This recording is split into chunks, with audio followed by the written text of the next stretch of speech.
So, we've all been there. You listen to people like Elon Musk, Ryan Reynolds, or Paul Rudd, and you wonder, how do these guys all sound so smart? How do they come up with witty remarks and jokes on the spot? How do they make people laugh and admire them at the same time? Well, the truth is, being witty is not something you're born with. It's something that you can learn and practice. And it's not as hard as you might think. I'm going to show you a simple and effective framework that you can use to become more witty in no time. I call it the SMA framework. Now, stick till the end because the A, while depending on the rest, is the most important part. Let me explain what each of these steps means and how you can do them. The first step is to study. I know, but what I mean is you'll need to expose yourself to different sources of information and knowledge that enrich your mind and vocabulary. You need to read books, watch videos, listen to podcasts, or anything else that can teach you something new and interesting. The more you learn, the more you have to say. Read things that are relevant to your interests, goals, and passions. Read things that are funny, engaging, and inspiring. Read things that challenge your assumptions, perspectives, and opinions. Read things that make you think, question, and wonder. Of course, you don't have to limit yourself to books. You can also watch videos on YouTube, like this one, or other platforms that can educate you or entertain you. You can also listen to podcasts or audiobooks that stimulate your mind and imagination. The point is, you need to study something every day that can expand your knowledge base and improve your vocabulary. The more you study, the more witty you will become. It's that simple. The second step is to meditate. Here I mean that you need to reflect on what you have learned and process it in your own way. You need to think deeply about the ideas, facts, stories, or jokes that you have encountered and write them down in your own words. You need to analyze them, criticize them, or synthesize them with other things that you know. This will help you develop your critical thinking skills and your creativity skills. It will also help you remember what you have learned better and use it in different contexts. Here's a way you can meditate on what you have learned. Keep a journal where you write down your thoughts, questions, or insights that you have gained from your study. For example, you can write down what you liked or disliked about a book, video, podcast, or audiobook that you have read or listened to. You can also write down what you agreed or disagreed with, what you learned or didn't understand, what you found surprising or amusing,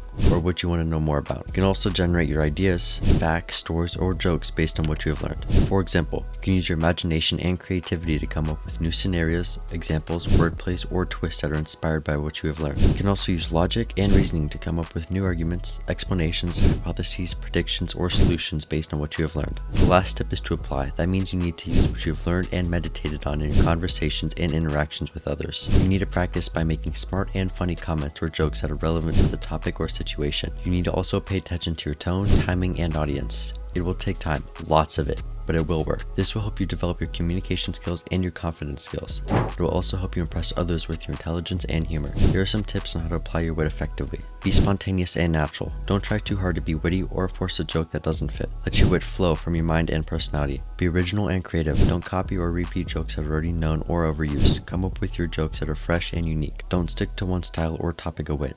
Try different types of wit such as sarcasm, irony, exaggeration, understatement, puns, wordplays, etc. Try different topics of wit such as politics, sports, culture, science, etc. So, these are the 3 steps of the SMA method. But before you go, I have a question for you. What is the most witty thing that you have ever said or heard? Let me know in the comments below. I would love to hear from you.